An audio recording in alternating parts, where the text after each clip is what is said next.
Oh, okay. Woo! I like it. Okay. Thank you, Father Stratios. Beautiful service. And I had never been to that service before. I'm embarrassed to say that, but it's familiar. There's stuff in there that I knew, but I was like, oh, what am I supposed to do now? So you can be Orthodox your whole life and still not know everything. That's a good thing. We learn all the time. So again, like we said, I'm Joni Zavatsanos. I'm an artist. My father was a renowned iconographer. He taught me a whole lot and taught me how to paint icons, and I never, ever matched his skill. But I love the art. It's my favorite kind of art.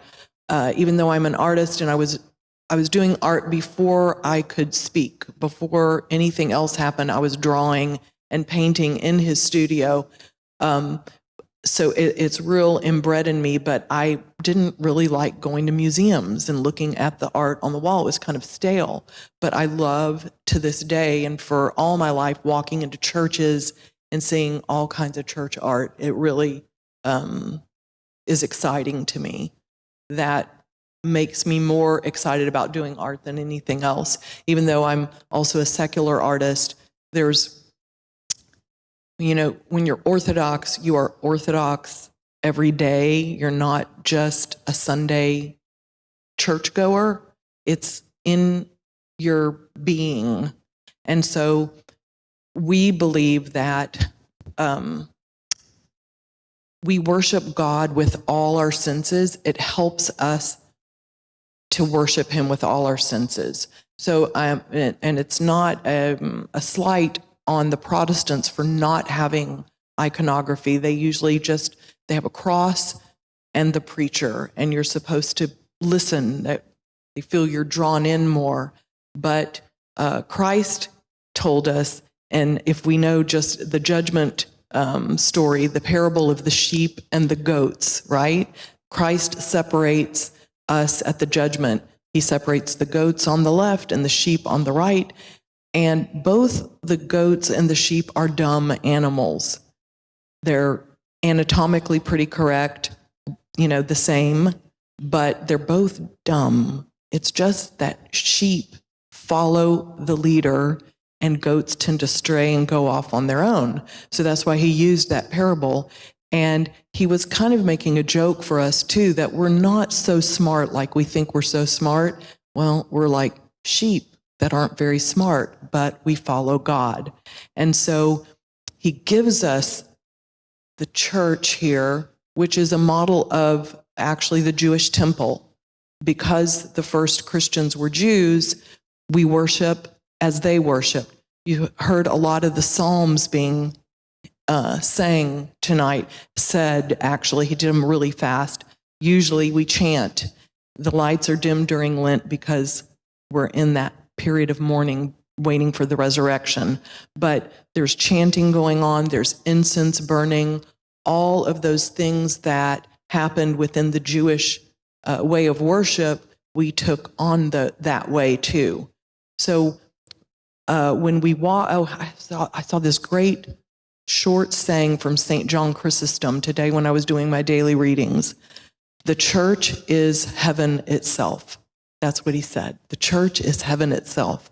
So when we walk up those stairs and come into these doors, we enter into heaven. And the church militant, us, we're the fighters, and the church triumphant, those people who've passed on before us, get to come together and worship. And we do that using all of our senses, like I said. So if we think of the incense, obviously, our noses can smell all those good scents if we have a good sense of smell, and usually it can give you allergies. I mean, it can get pretty intense and pretty dark. The hymns we hear and the gospel and the epistle readings, they give us that auditory sense, right? We have the sense of taste in that we are able to take communion and partake in the body and blood of Christ. So our taste buds are activated, if you will. We make prostrations. We make the sign of the cross, so the touch is there. We kiss the icons, and we'll talk about why do we kiss the icons and the whole idea of worship rather than venerate, which is a big deal. And we didn't have icons in our church for about 125 years, mostly for political reasons, and we won't talk about that today, but on Sunday, I'll do a class about the iconoclasm movement and what happened there. We can talk about it a little bit if you want to ask questions. I don't even know how long I'm supposed to talk. You just tell me, okay, yeah, just cut me off because I can really go. So obviously our visual senses are really ignited through the iconography. We fought very hard to bring those icons back into the church. Do y'all know who the first iconographer was? Who we think the first iconographer was? Who is he? Saint Luke was the first iconographer. And in fact, when we see him, where is he? Wait. Luke, there he is, okay? If you notice him over here in this, what do you call those things? Now I can't think of the name. He has an icon of the Virgin Mary and Child right by there. He's done several of those. There are in many places in Greece. I've seen a couple of them, and he has his little paints and paintbrushes there. So we know that he is known as the first iconographer doing depictions of the Virgin Mary and Child, and so it goes way back. Now, the Jews say we do not worship graven images, and so there were no graven images, right? Sort of, because there were inscripted on the Ark of the Covenant, in the Holy of Holies, the cherubim and seraphim. And on the curtains that they made, there were depictions of angels on there, and stars, kind of like the universe was on there too. So there was imagery. It's just that we don't worship the imagery, right? And there's a fine line there. So, the Byzantine style iconography, the style that we see here, which is very kind of, it's not super realistic. It's got some edge to it, if you will. This type of work was the very first form of Christian art that there was, okay? And it started with this style that St. Luke did, but it evolved into this kind of look, if you will. And I remember going to the Museum of Fine Arts when I was an art student and very excited about what was going on, and there was a curator there that was talking about iconography, Byzantine iconography, and they had a few of the images there, and I was all excited to go in there, and then she says that it was folk art, and that's why it looked weird. And I was like, give me your microphone right now, and so anyway, I didn't, call her on it, but it was a very purposeful form of art, and just the iconography themselves give us all of the theology of the church that we need because of the way it is done. And so we're going to look at it a little bit, show and tell, and you get to talk to me. So normally we see gold leaf used in the background of the icon. So now the background you see here is a lot of blue, right? Okay. That's because we don't have that much money to put gold everywhere. And so when you didn't have money, you used the blue. We do have some money, but not fully to have the whole place gold leaf. That would have been a little difficult. And little fun fact, our iconographer, who is from Greece and works in San Antonio at the monastery to complete our icons. He's a very kind man. and he kind of reminds me of my dad, so I really have a soft spot for him. He said he was very impressed with the Texas sky when he came here. If you go to Greece and you see the sky, it's kind of murky, pale, hazy blue. And he came to Texas and he was like, wow, I'm going to give you the Texas sky in your church. So I love that he said that he gave us the Texas sky. Here it is. Okay, so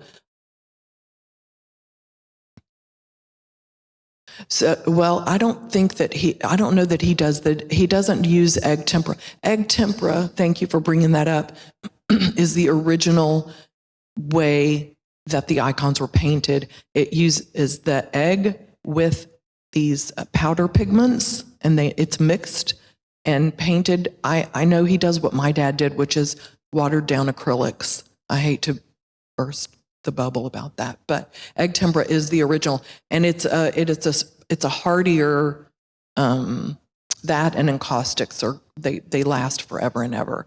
So the acrylics aren't as long lasting, but indeed. And he did paint on canvas at the monastery, brings it over here, and it gets applied, and then he adds to it around. So that's how it's done. And it's freezing in here because he's all worried that the humidity from the dome, from the heat, is going to cause some problems. So he is always like, turn down the air, make it cold, because I don't want Jesus to come off of the walls. So anyway, so we use gold leaf for the background when we can. Why do you think that is, if you had to guess?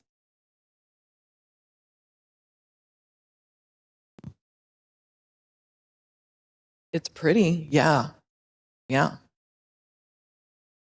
It does represent the heavens. It is the heavenly, and we would use the most precious element that we know of to represent those heavens. And so it gives you this, because what we're looking at in the icon is a depiction of the heavenly, okay? And so we have gold leaf that we use for the halos and for the background when we are able to. You notice Mary and Jesus, and how are they similar? The colors of their clothing are similar. And so I learned it one way, and somebody else will tell you it's flipped. But my father always said that blue and purple represented kingly colors. So Christ is king, ruler, but he came to earth, and the red is the earthly color. Mary is of the earth, but inside she's divine because of her acceptance. You know, we believe that Mary freely chose to bear the Christ child. Another interesting thing while we're talking about that, a little bit of a difference between our Catholic friends and the Orthodox is that there is no new dogma. Everything that we learned happened with Christ and the apostles. And so we don't add to that. So I know that the Catholics added a little later there. They guessed that if Mary was to bear the Christ child, then she had to be immaculately conceived. We did not add that to our Orthodox dogma. It's also a difference between the East and the West. The West is kind of this mystical. We believe that at some point in the liturgy, the wine and the bread change into the body and blood of Christ, but we can't tell you when. The Catholics will tell you at what point that happens. So it's somewhat of a personality difference, if you will. But it is also that we also don't add anything that wasn't taught by Christ and the apostles to the faith. We believe we have the fullness of the faith in what was given to us then, and we just keep that and we keep it going. And there are certain things that are unexplainable. Mary, unexplainable, but divine and perfect the way it is. We don't worry about how and trying to make it fit into a worldly understanding, because it's a spiritual understanding. So I just wanted to mention that. So I told you about the garments. They're elongated. You notice they're elongated, thin. What does that teach us? And I'm going to give you a hint. It happens during Great Lent. We do this for the 50 days of Great Lent and Holy Week. They're thin from fasting and prayer. They usually, Jesus, those beautiful Renaissance icons with the baby boy and Mary, and that they're, gorgeous. I love going to Italy and seeing especially those great looking icons there. What does he look like? He's like a man, right? Because in the Byzantine thought, Christ was knowledgeable, and he was this man. He wasn't a man, he was a baby. He grew up and became who he was, so he went through the whole baby thing. But in the spiritual sense, and when we depict in the icon, we're depicting the heavenly and the spiritual, and Christ was a man. And so he'll always look like a manly little thing instead of cute, bubbly baby. So I'm going to try to, the icons they're not folk art, they use reverse perspective. So anybody an artist in here? Or anybody study art? And perspective, like things recede in the background and get smaller, and there's a vanishing point. Well, in Byzantine iconography, the vanishing point is you. You're looking out into eternity. You can see it here very clearly. This should be going back to show that it's going back, but we're seeing it expand. Okay, so it expands. So it's reverse perspective. We also notice, so I told you they're thin from fasting, we notice that they have large foreheads and large ears. What's that about?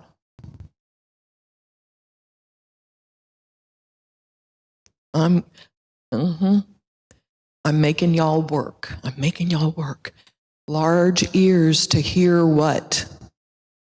The word of God. This represents spiritual knowledge. Okay? And something I don't have, small mouths. Listen more, speak less, right? I can take back my words 1,000,000 times. So all of these things teach us how to be as soon as we look at the icon. Surprisingly, though, even though they are stylized, they take on the human characteristics of whoever it was. John the Baptist, he's got the wild hair. I'm named after him, okay? Wild hair, he was in the desert, grew up eating the locust and honey and all of that stuff. Do you know why he was in the desert? Do you know why he grew up from the time he was a baby in the desert? Do you remember when Christ was born? That was his cousin, 6 months older than him. Christ was born, the Magi saw the star and followed it. And Herod was all worried because the Magi saw the star, which meant a great king was going to be born. And so he tricked the Magi and said, hey, when you find him, let me know so I can come and worship him too, but really wanted to murder him. Well, the Magi were warned in a dream, so they never went back. They went to his house. It took them about a couple of years to get to Christ. They went, it says in Scripture, to the house where the boy was, which meant he was a couple of years old. And then they were warned in a dream to go home a different way, so they didn't have to go by and talk to Herod. So Herod ended up murdering, I think it's now 10,000, they say. There were 10,000 baby boys 2 years and under that were murdered because he wanted to slaughter everyone he could in that area to make sure that he got rid of whoever was going to rise up. So John the Baptist's parents ran and hid and took him to the wilderness. And that's where he grew up. And that's why he was able to come back out when it was time and show himself. So on the icon station, the iconostasi, there are things that are always in every Orthodox church that you walk into. When you walk into any Orthodox church, you know the name of the church by looking at this. So what's the name of our church? Annunciation. And look over here. In every Orthodox church, any denomination you go into, any Russian or Slavic or whatever it is, right here is going to be the name of the church. So we know that it's the Annunciation here. We always know we're going to see Mary here. We always know we're going to see Christ. And we know we're going to see John the Baptist. And John the Baptist, I always love this because he's my guy, you know. He's doing this. He's the guy. So he always points. And that's a little nod to Christ. We just, in the last, how long was it that we put the dome up? We put the dome up in 2018? No, not the Christ. The Christ. This past summer, right? A little before, the Pantocrator. The Pantocrator, the ruler of the universe. That's what that means. There he is up there. He looks really small, but he was about 27 feet long and wide. And when the scaffolding was up, we got to go up there, and it was awesome, wasn't it? It was just great. And I have pictures of the iconographer painting, and you can see how huge it is in comparison to him. Father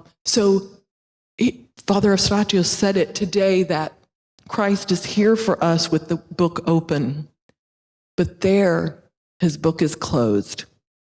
Is our name in it? You know, we hope it's in there because it's closed and we want to be in there. And here's a fun little fact. Where do we see his feet? Do you see his feet? Well, when we walk out of here, we're the feet, right? He's the body and we're the feet, and we go out and do his will. And so he's always a bust. That's why he's always a bust. And in the beginning was the Word, and the Word was with God, and the Word was God, is the beginning of John's gospel, and that surrounds him. We have those angels up there. What do you think they're doing? Well, the ones are holding him up, right? And then underneath, there's all these other angels, and what does it look like they're doing?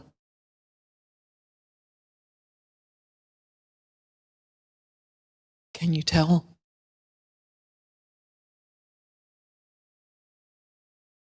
Well, if you're the ones that are below the ones holding him, they're holding him up. And thank you for telling me that, because I'm going to say that too, but they are performing the liturgy. Those angels are performing the liturgy. And then we have some of the prophets below that in that other band. So we always have a domed cathedral. And you know that in a lot of Protestant churches, they have those beautiful steeples that reach up to the heavens, right? So what we have are domes, because we say that God bent the heavens and came down to us. He came to our level and kind of lowered himself to be with us. And that is an example of that is the reason why we use the domes in the Orthodox churches. The genealogy of Christ is in that very lower circle, okay? There's the prophets above them that are the full standing guys, and then underneath it are those larger than busts, but that's the genealogy of Christ. And there are, I can't remember the tile story. Do you remember the tile story? Jesus' face on the tile. It's like a tile from a roof. I'm sorry, I don't remember it. And then that's the cloth. That's the face cloth that his image was on. So we all in our homes, I don't know if y'all know this or if you talked about this, but in our homes, we actually build, it's like get a table and put some icons on your table, and there's a prayer area in every home that you go into. It's a special place for you to pray. I remember my grandmother going to her spot. It was in a hallway. Mine's in my bedroom, but hers was in the hallway off of the bedrooms. And she would pray and pray. And I have this icon that my dad then had. And it was an icon, it's pretty large, and it was of Christ. And it, my grandfather smuggled it in across the border. I think it was Russian, and somehow he put it under his coat and brought it in. And so that icon is now in my mom's house. And my grandmother said that she always knew when something was wrong because the face would turn dark. And she would always call us whenever the face was dark because she was, worried about this, that, or the other. Anyway, but we should all have a place in our home where a prayer spot, if you will, a place to go to pray and to give our worries and troubles to God. And so, but when I went through cancer several years back, and I remember that, prayer was my solace, and I was really a wreck and worried and all this stuff. And home was okay, and I had my prayer book and I had my icon stand. But coming here was where I found peace. This icon up here, I don't know if you noticed that she doesn't look like the other icons. Okay? The Mother of God, she is called the Platitera. We call her the Platitera. She who contains the uncontainable. Okay? Fun fact about her, few fun facts about her. When you walk into the doors, I told you walk up and you walk into heaven. It's heaven in here. We're all together with those who've passed on and with those who are here. We worship together.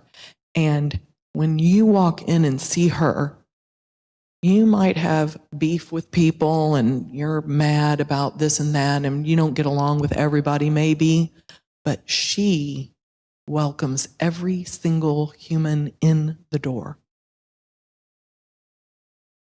That means come in. You are welcome here. You haven't done anything that God can't forgive. And so come in. I welcome you. And I love her because, she would talk to me. I'm serious. She would speak to me and she would tell me not to worry. And sometimes I'd be all worried and I'd be talking to her and I'd be, can you talk to your son and just tell him I want to be well? And can you please, and she would smile. And it was really, so we didn't get rid of her. And I think it's because a lot of people prayed and went to her for her to talk to her son about whatever. And she answered them and she just never left. Yeah.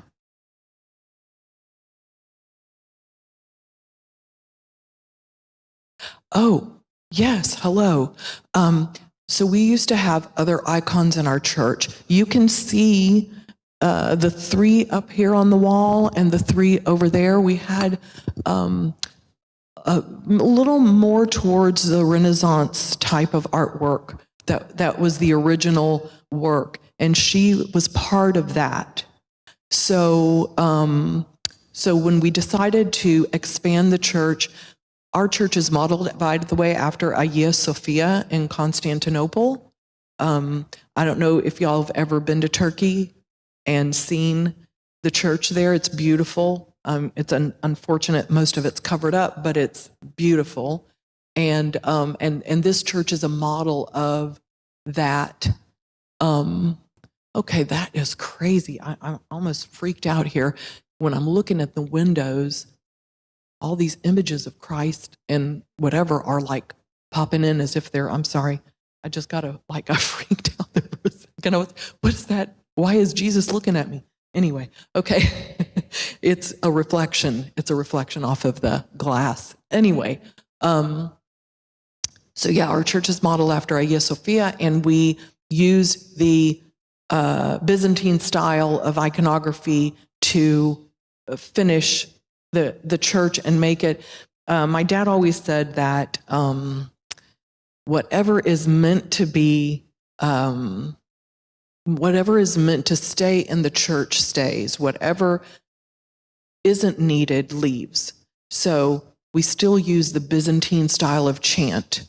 It was kind of the same style that the Jews used in their worship, okay? And we still use the Byzantine iconography. And that happens to have a great revival for whatever reason. My dad thinks it's because whatever is necessary stays in the church, and whatever is not necessary doesn't necessarily stay in the church. So the Byzantine style, it is a beautiful tool for teaching. And I think that's why it works for us. Do y'all know what these things are over there? These little circles? Y'all know what that is? Those are the sixth-wing cherubim and seraphim. They cover their eyes because they're in the presence of God, and so they are covering their eyes, and they are six-winged, many-eyed. We also have, so there were more than 12 apostles. There were, of the apostles, we say there were 70 at one point, and we've depicted a lot of the 70 in those little circles here that depicts the rest of the apostles, those who went on to do Christ's work. And then we have a lot of the miracles, and there is an order to all of this. I am a scatterbrain, so I can't tell you the exact order, but it does follow a line. We even have some Old Testament here. Anybody know what that is? This icon up here with the three guys here in the fire. It's an Old Testament story. Very good. Shadrach, Meshach, and Abednego. They have also other names that I don't remember what they are, but yes, I can't read them. They are Ananias, Azarias, and Michael. Yeah. Anyway, Shadrach, Meshach, and Abednego. That's where I learned. And here, do you know what this is of?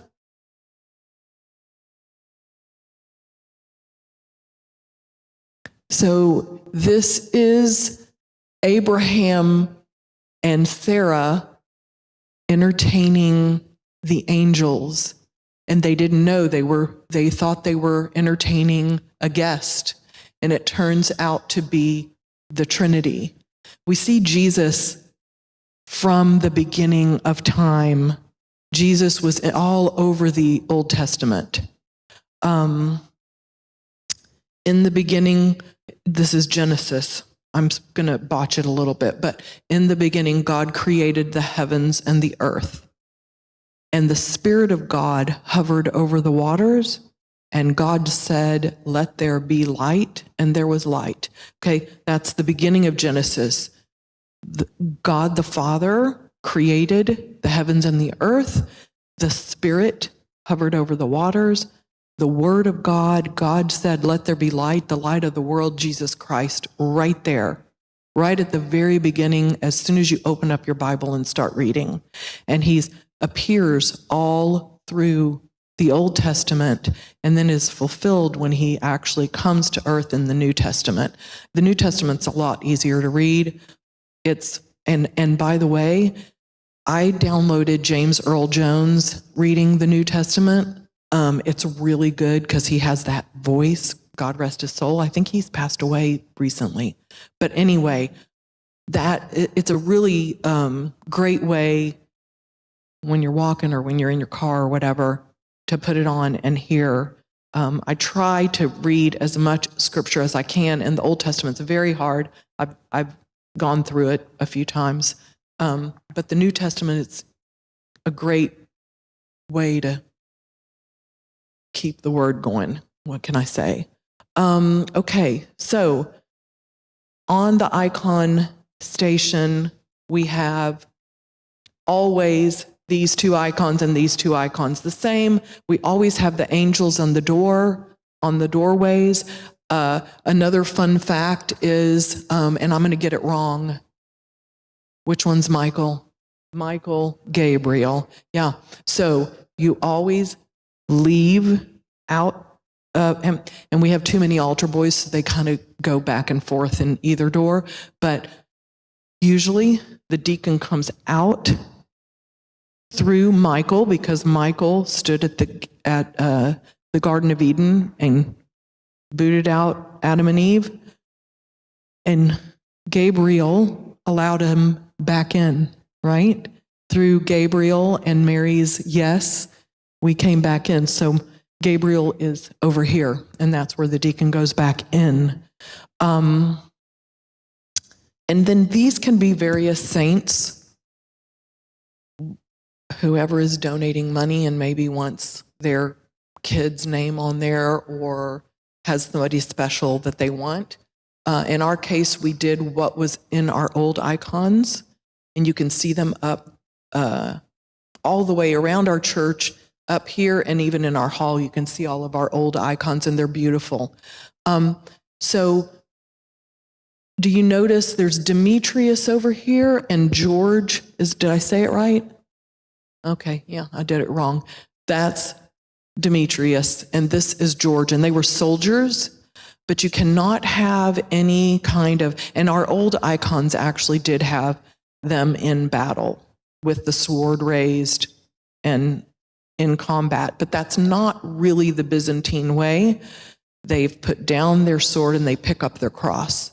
So you never show them in action, but we show them in their suits. So they do take on the personalities and the nuances that they had in life. Saint Catherine here, she was wealthy and royalty. So she wears a crown, it's jeweled, she has a jeweled dress on to show who she was. Yeah. That was her, she's martyred. So yes, she picks up her cross because she was martyred for the faith. Good, thank you.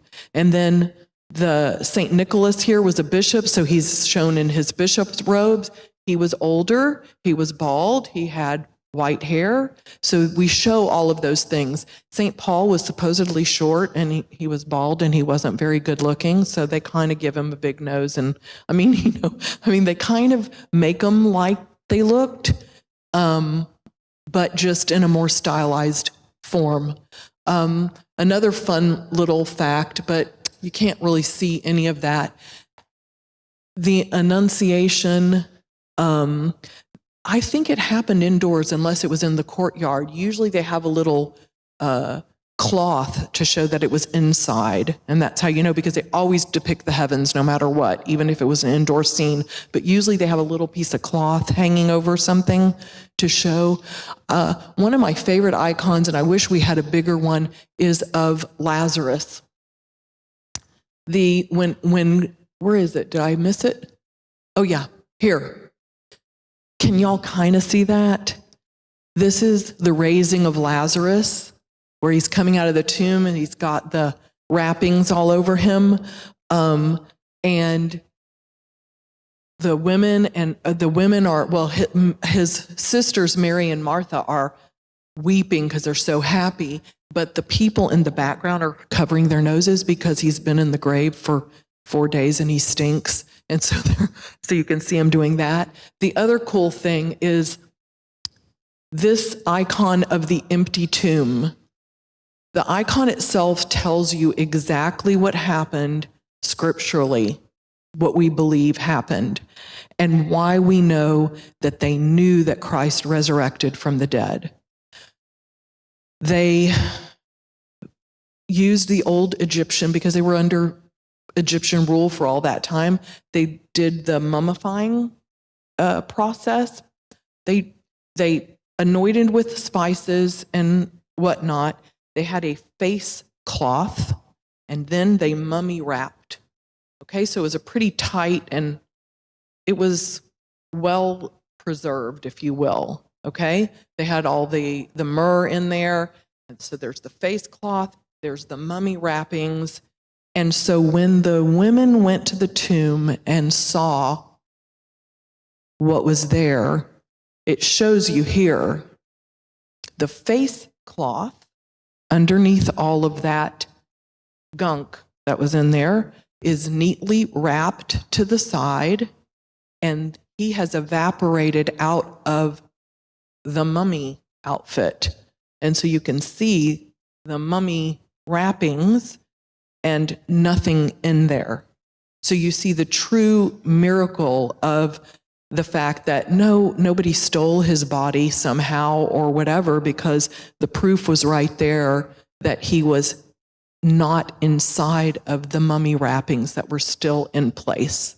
And so that's a great way that icons teach what the scripture actually says. And a lot is lost in translation, and there's a lot of biblical translations, but if the Greek is very, very specific, okay? Like, you cannot argue what is being said if you translate, because the Greek language is so rich and it's more full. For instance, Peter, Christ tells Peter, "You are Peter, and on this rock I will build my church."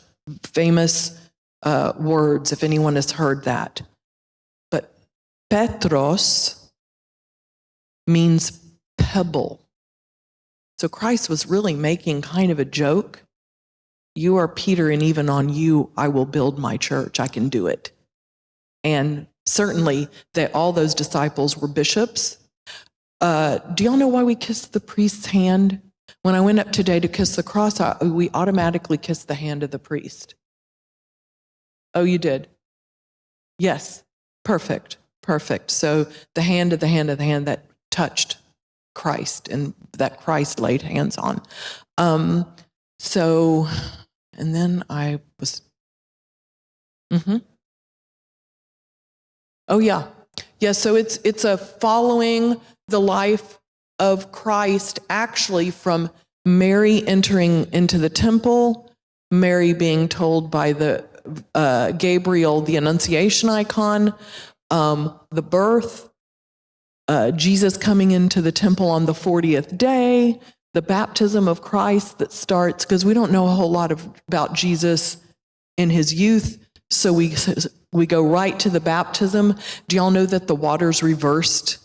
Part of the miracle of the baptism was that the waters reversed their flow. And do you know that the waters still reverse their flow on the baptism in Jerusalem? The waters turned the other way. I don't know. I didn't see it, but that's what I've heard. The transfiguration is over here. We have the raising of Lazarus. We have the entry of Christ into Jerusalem. No,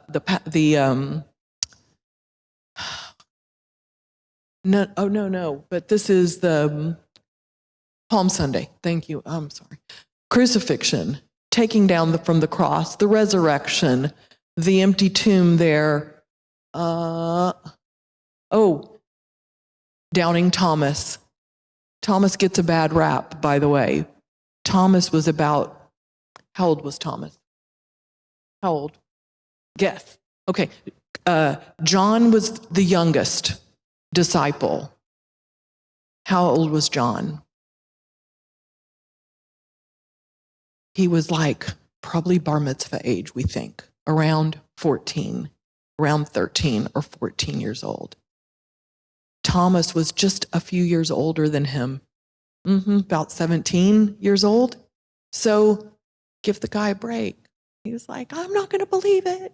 I won't believe my Jesus rose from the dead until I put my hand in his side. So there was that. And then the ascension into heaven, the Pentecost, and the Dormition of the Virgin. So it just kind of chronologically goes down the line. And then we have all of the disciples here, all 12 of them. Why do we have dragons on the doors? We have these dragons.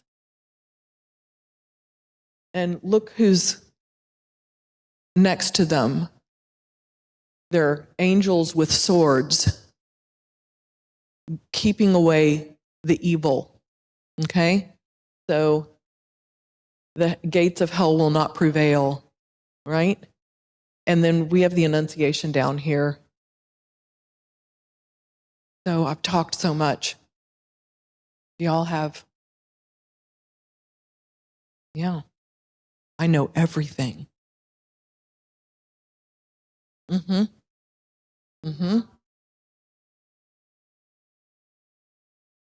yeah.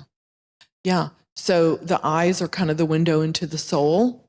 And so you always get that. And look, I have this. This is a Coptic cross. And they always are so much more expressive. Theirs do look a little more folk art-ish, but I love Coptic art, and their Byzantine art is beautiful, and they really emphasize those large eyes. And I tend to overdo that too in my own art, but it's like, I can't help it. And so the noses, everything is pointing to the heavens. That long nose, large eyes, all of those things are, part of the heavenly, if you will, and part of the spiritual nature of the person. They're not all exactly the same, but they are elongated, the noses. What about, we do have weeping icons. I don't know if y'all are aware that sometimes the icons will weep, usually myrrh. They'll have that scent. And it's happened, there was a retreat that one of our priests went on with the young people, and they had little paper icons.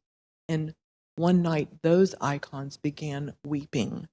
It's a phenomenon that, some skeptics will say, oh, that's not, but yeah.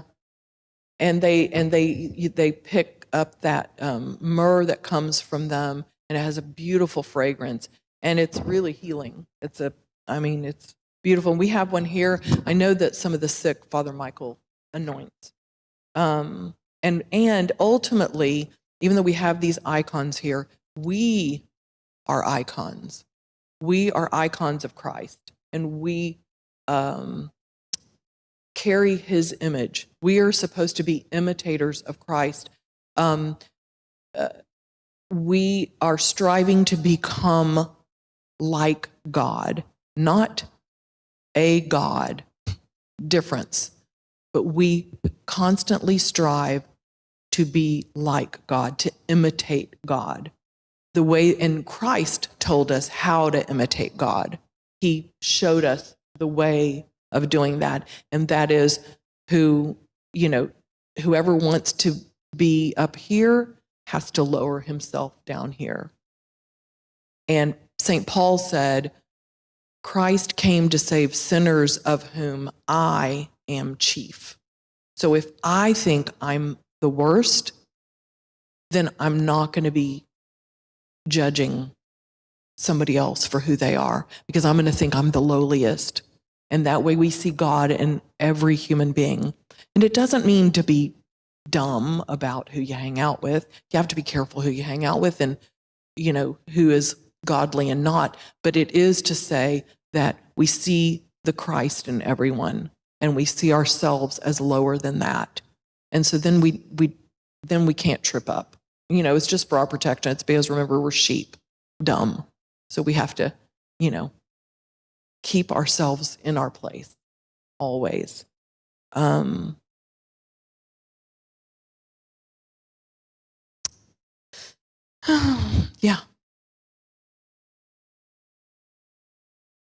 Yeah, so a lot of times, like, Christ will be in the blessing mode, and he does this thing with his fingers where he crosses them, and it's Jesus Christos.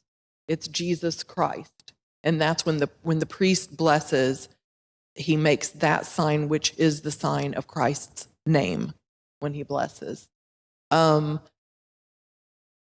Yes, and John the Baptist points to Christ. So, and then others, like you said, the martyrs pick up their cross, so they'll hold them. But mostly, it's if they're a bishop. I wonder yes. So the bishop here at St. Nicholas is also doing the blessing sign.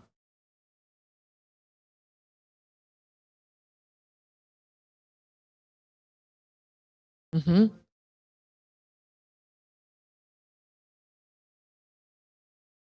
Has the wheel, because she was placed on a stretch on a wheel.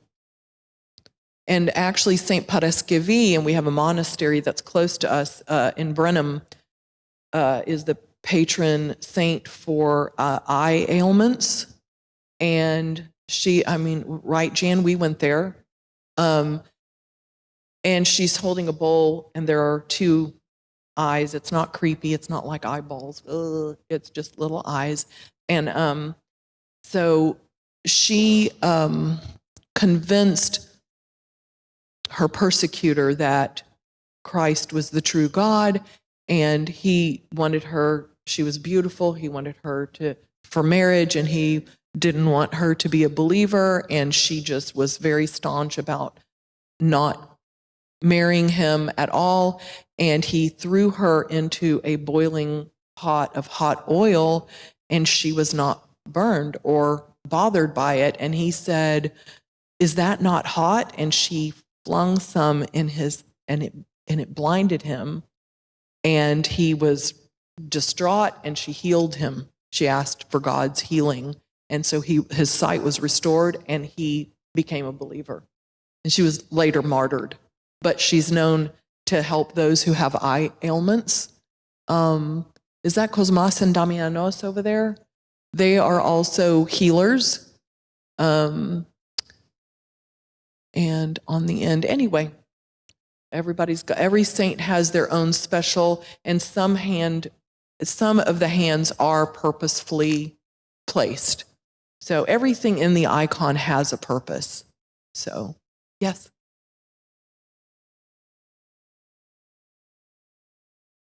Oh, good. Thank you for bringing that up. So Christ always has this in his nimbus, o on.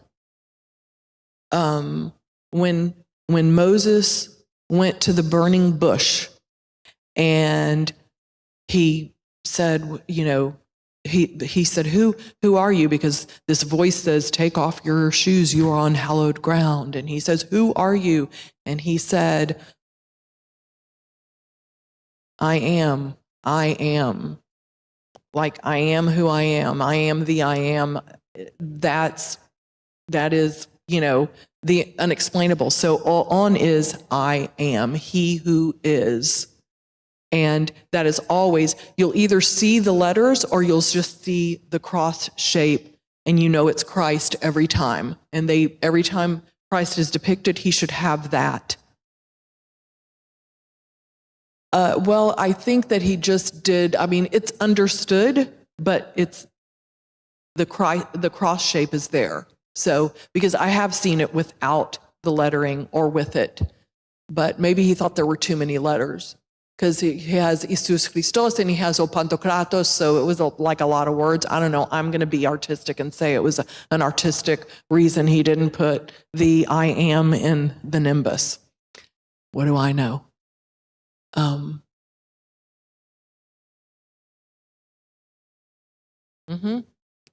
Yes, and we know them if you speak Greek, you know them because it's the first words of their gospel being written there. And so, is that why? Uh-huh.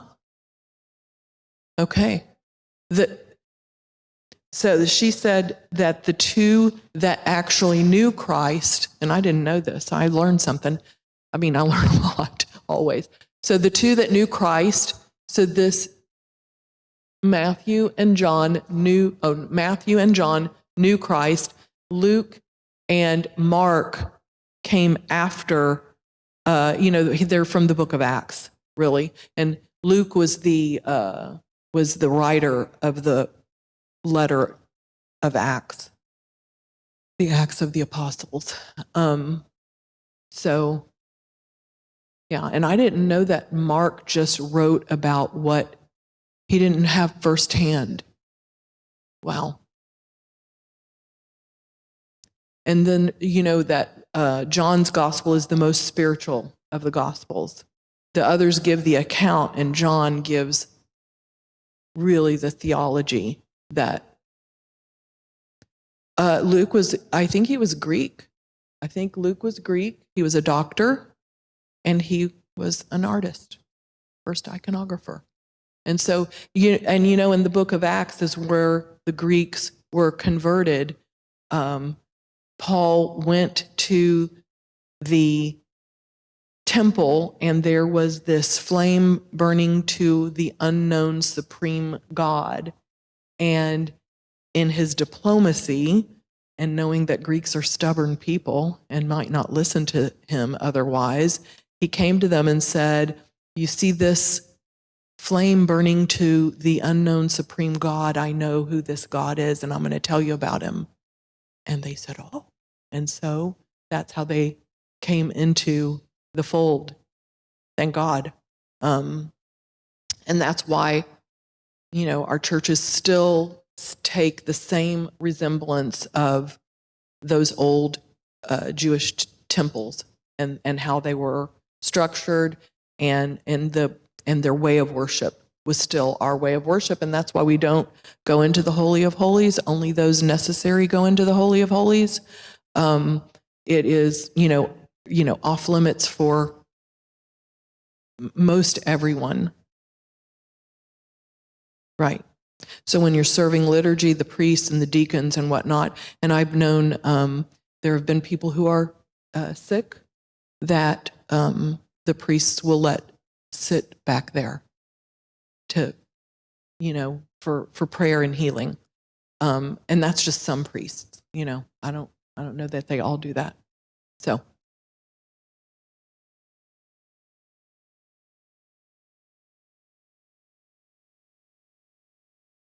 Yes, hand carved in Greece and brought over to us, and the doors as well, and the bishop's throne that has Christ on it, because the bishop stands there in the place of Christ. And whenever you see the priest come out, the first thing he senses is right there and bows. So, yeah.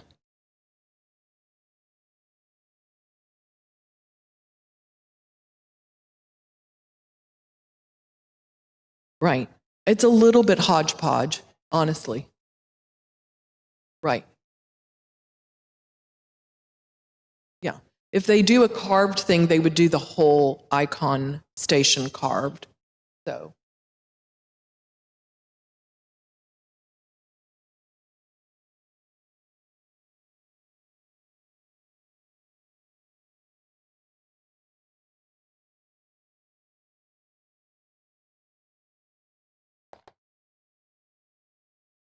Mm-hmm.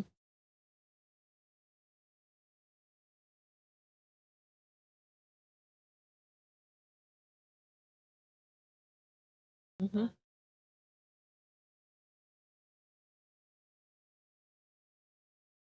Yeah, by right, we probably shouldn't even have any of these pews. If you go to any church in Greece, everybody's standing and they have chairs along the sides, and that's for the elderly who need to sit.